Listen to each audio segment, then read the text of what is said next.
O'zini alohida ko'chasi bo'lgan ikkita 2,5 sotuvli uyga keldik. Hozir sizlarga chiroyli qilib obzorni qilib beramiz. Biz hozir qayerdamiz? Yunusobodda buyoq betida Kalsoydan o'tgandan keyin Uch Qahramonning ikkinchi tor ko'chasidamiz. Beraman, bu birinchi hovlimiz. Bu yoqdagisi ikkinchi hovlimiz bo'ladi. Ikkita yonma-yon oq ukalar havas qilgan bo'lsa, bitta like bosib ketinglar. Bizga obuna bo'linglar. Bu yoqda podvoli bor, alohida zeleniy zonalari bor, devorlari alohida qilingan.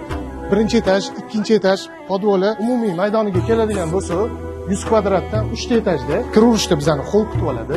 Bu yog'imizda zalimiz, bu yoqda alohida spalnisi, alohida zali, bu yoqda alohida sanuzeli bor.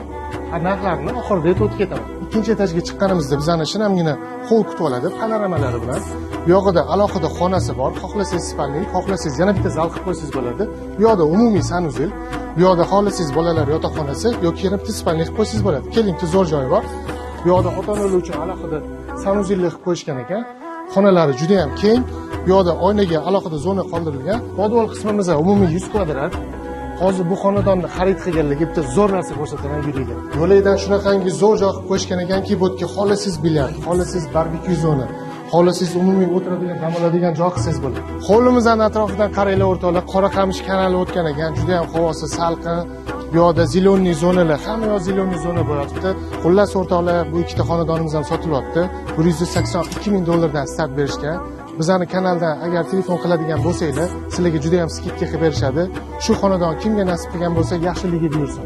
Kelinglar.